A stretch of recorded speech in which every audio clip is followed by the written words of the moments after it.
करते उत्तर प्रदेश की राजधानी की खबरों की ओर। नमस्कार, मैं अमित कश्यप और आप देख रहे हैं हंगामा टाइम्स न्यूज। इस वक्त की खबर सामने आ रही उत्तर प्रदेश की राजधानी से, जहां पर सिंचाई एवं जल संसाधन विभाग के नवीन सभागार में जल शक्ति मंत्री स्वतंत्र देव सिंह के समक्ष यांत्रिक संगठन के अंतर्गत प्रदेश में स्थापित राजकीय नलकूपों एवं लघु डाल नहरों के संचालन एवं अनुसरण के उन्नत एवं नवीन तकनीक के अभिनव प्रयोग का किया गया है। वहीं राजधानी के सिंचाई विभाग में इस मुख्यालय में प्रस्तुतिकरण का कार्यक्रम का आयोजन किया गया था। आइए डालते हैं उत्तर प्रदेश की राजधानी की इस खबर पर नजर। एकता गुप्ता, चीफ सब एडिटर की रिपोर्ट पर। एवं लघु डाल नहरों के संचालन एवं अनुसरण हेतु उन्नत एवं नवीन तकनीकी का अभिनव प्रयोग करके आज जो अभी दिखाया है, कृषकों को निःशुल्क सिंचाई सुविधा का लाभ दिया जा रहा है, जिसका विवरण इन्होंने आज अपने मॉनिटरिंग सिस्टम, केंद्रीकृत कंट्रोल रूम, यानी सभी नलकूपों का राज्य को कैसे कंट्रोल कर सकते हैं, कितने घंटे ट्यूबवेल चल रहा है, कितना पानी का संचालन हुआ, यानी वह कैसे राज्य को एक स्थान पर हम कंट्रोल कर सकते हैं। ऐसे अभी उन्होंने 10 अदद राजकीय नलकूपों पर GSM आधारित कंट्रोल पैनल स्थापित करके मुख्यालय पर केंद्रीकृत कंट्रोल रूम सिस्टम और राजकीय नलकूपों अनुसरण किए जाने का अभिनव प्रयोग ये Messrs Larsen and turbo company द्वारा किया गया है। भविष्य में पायलट प्रोजेक्ट के रूप में प्रदेश के लगभग 35,000 राजकीय नलकूप और 354 लघु डाल और 30 बृहद मध्यम पंप नहरों को सुगम संचालन के लिए ये GSM आधारित केंद्रीकृत कंट्रोल सिस्टम को स्थापित किया जाएगा। सौर ऊर्जा के द्वारा भी राजकीय नलकूप का कैसे हम संचालन कर सकते हैं, आज एक अभिनव प्रयोग दिखाया गया है, जो सौर ऊर्जा से पानी उठाकर किसानों को कैसे सप्लाई कर सकता है।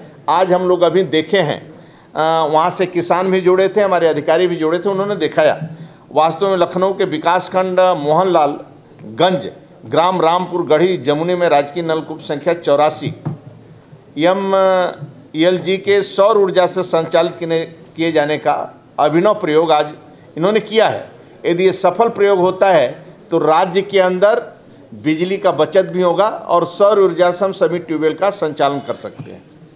रिचार्ज वेल, यानी जो हमारे ट्यूबवेल परित्यक्त यानी खराब हो चुके हैं, 40 साल हो गया, 45 साल हो गया, 50 साल हो गया, ऐसे जहाँ पर पहले 30 फीट पर पानी था, अब 70 फीट पर चला गया, उसको मैं रिचार्ज कैसे कर सकता हूँ। आज एक अभिनव प्रयोग किया है हमारा एक अधिकारी ने, यश गर्ग ने, एक्सियन ने अपने क्षेत्र में। यदि वह सफल होता है तो प्रत्येक जगह पानी भूगर्भ जल स्तर को कैसे ठीक कर सकता हूँ, जहाँ पर भूगर्भ जल हमारे डाउन हुआ है, गिरे हैं, उसको मैं कैसे कर सकता हूँ। तो यांत्रिक विभाग मेरा, इसी का हम लोग भेजे थे गुजरात, एक बार जाकर देख कर आइए। तब पाठक जी हमारे जो इस समय NC हैं और पूरी टीम गुजरात जाने के बाद, वहाँ अनुभव करने के बाद यहाँ पर भी उस प्रयोग को हम कैसे ला सकते हैं और संचालन कैसे कर सकते हैं। ऐसे जो हमारे रिचार्ज हैं, परित्याग, ऐसे प्रकार के ट्यूबवेल जो बिल्कुल अब बंद हो चुके हैं, पानी का अभाव है, अब पानी वहाँ से मिल नहीं रहा है, दूसरा नया ट्यूबवेल लगाने के बजाय उस स्थान को कैसे हम रिचार्ज कर सकते हैं और सभी को, किसानों को पानी हम सप्लाई कर सकते हैं इससे।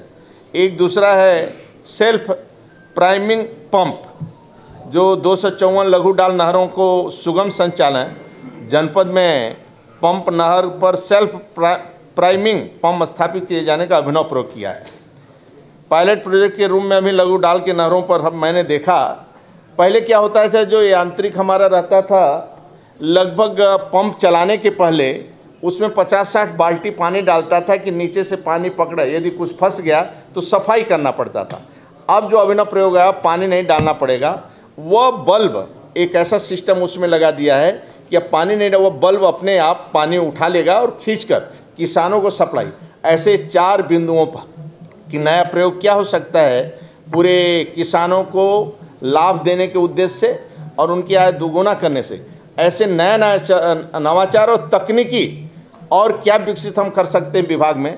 आज उसी आधार पर आज थोड़ा हम सब बैठे थे कि भाई पानी उठाना भी है, पानी रिचार्ज भी करना है और बिजली का भी बचत करना है और किसान को लाभ भी देना है। ये सभी बिंदुओं पर नया क्या कर सकते हैं, हमारा यांत्रिक विभाग वास्तव में वर्तमान में चाहे हेलो किसान के माध्यम से रहा है, चाहे लघु डाल नहरें हो, चाहे मध्यम हो लघु डाल, ये सभी हमारे आदर्श नलकूप। आप जैरों में जाएंगे तब जो हमारे नलकूप हैं जो टूटे फटे ऐसे हाल थे, आप देखेंगे वहाँ पर अब लोग बैठने जाते हैं। ऐसे बहुत से जनपदों में, ब्लॉकों में, जिलों में ऐसे कुछ नलकूपों को चयन करके आदर्श नलकूप और कुर्सी उर्सी की व्यवस्था, वृक्षारोपण की व्यवस्था, वहाँ बैठ सकते हैं, किसानों को उसका लाभ मिलता है। धीरे धीरे कैसे और सुधार आवे उस पर हम लोग काम कर रहे हैं। ये आज यांत्रिक के माध्यम से फोकस था हमारा और एक तरह के नीचे तक केवल विभाग 2 पर काम करता है। जल शक्ति मंत्रालय के हिसाब से जो हम लोग काम देखते हैं सिंचाई मंत्री के नाते, टेल तक पानी मेरा कैसे पहुँचे, यांत्रिक के माध्यम से, नहरों के माध्यम से, लघु सिंचाई के माध्यम से, बाकी टेल तक पानी भी पहुंचाना है, पानी को उठाना भी है और उस दोहन जितना पानी हो रहा है ट्यूबवेल के माध्यम से, इसी कारण गंगा जी में बाकी जगह पंप कैसे हम लोग यांत्रिक के माध्यम से वहाँ से भी पानी उठाकर किसानों को हम दे सकें, ऐसे भी हम लोग जहाँ जहाँ अनुभव होता है। अभी दौड़ा में जो आया है पकड़ कर कि ऐसे कितने ब्लॉक हैं जो हम लोग अभी सूची बना रहे हैं जिनको हम पानी नहीं दे रहे। ऐसे ललितपुर में जो बुंदेलखंड सोनभद्र इलाका है, बड़े बड़े ऐसे स्थानों पर भी मैं दौड़ा गया था। तो लघु सिंचाई से भी और बाकी विभागों से भी कैसे हम कार्य कर सकते हैं उस पर पूरा हम लोग रिसर्च कर रहे हैं कि प्रत्येक खेत को पानी मिल जाए, प्रत्येक स्थान को पानी मिले और किस प्रकार हम उठाकर पानी सभी को दे सकते हैं गंगा जी से बाकी जगह, क्योंकि बरसात की कमी आ रही है धीरे धीरे। हमारे डैम बरसात में भर जाते हैं तो पानी का सप्लाई करते हैं, कभी कभी कमियाँ आती है और पीने का भी पानी और खेत को भी पानी दोनों की व्यवस्था करना पड़ता है। इसलिए रिचार्ज भी हो और पानी की सप्लाई हो, इस पर हम लोग फोकस कर रहे हैं कि नवाचार नई तकनीकी से कैसे कर सकते हैं। आज उसी पर हम लोग यहाँ पर बैठे थे। जैसे हमारा ट्यूबवेल है, वहाँ ट्यूबवेल मेरा ख़त्म हो गया है तो उसी पास के नज़दीक मैं तालाब है, तालाब को मैं नहर के माध्यम से भर दूँ। जैसे अब राज्य के अंदर कहीं जाएंगे ऐसे बहुत से तालाब जो सिंचाई विभाग से हम भरे, उदाहरण में बुंदेलखंड में ले लीजिए, नाम नहीं भर दिए पानी उसको नहर के। अब उसी पानी जो नहर से मैं पानी भरा हूँ उस ट्यूबवेल पर और वहाँ मेरी नहर का संचालन नहीं है, ट्यूबवेल नहीं है, उसी माध्यम से मैं 500 एकड़ हेक्टेयर को उसी से पंपिंग सेट से लोग पानी अपना सप्लाई लिए और रिचार्ज का जैसे अभी वहाँ पर जो हमें अभी दिखाया रिचार्ज, वो 3 कूप बनाया है। पानी वहाँ से उठाएगा, पानी तालाब में को कनेक्ट कर दिया है, फिर वहाँ से यहाँ लाएंगे, फिर इसमें रिचार्ज करेंगे, उसको शुद्ध करेंगे, फिर इसको करके तीनों में फिर पानी नीचे ले जाकर उसको रिचार्ज करेंगे। पानी मतलब बर्बाद न हो पाए। और बरसात के समय पानी के संचय कैसे करेंगे, इसी का परिणाम है। आप देखेंगे बुंदेलखंड में 10 फीट पर पानी आ गया बांधा में धीरे धीरे। ये जो चेक डैम हमारे हैं और बाकी जो हो रहा है जैसे बड़वार झील, आप चित्रकूट में हमारे सिंचाई विभाग द्वारा 3 अदद जो पानी रिश्ता था ऐसे हमारे 4 अदद वहाँ चित्रकूट दौरे पर गए थे, उसको बरसात के पानी में मैं भर दिया। जो रिश्ता था उसको इंजीनियरिंग के माध्यम से उसको पकड़ा कि कहाँ से रिश्ता है, उसको बंद होने से, उस पर काम होने से, परियोजना बनने के बाद पानी वो भर गया।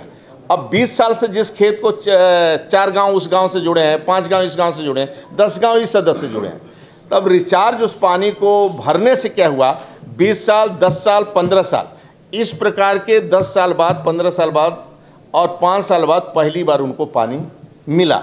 तो छोटे छोटे जो पहले पानी हम भर लेते थे, चूहा छेद कर दिए, तो आज उस पर हमारा विभाग छोटे छोटे काम के लिए भी परिश्रम की पराकाष्ठा कर रहा है और नीचे तक अधिकारी दौड़ा करने से उनके पकड़ में आ रहा। तो ये मैं रिचार्ज में कर रहा हूँ और जहाँ पानी नहीं पहुँचा है ऐसे स्थानों को भी पानी पहुँचा रहा हूँ। बहुत बहुत धन्यवाद।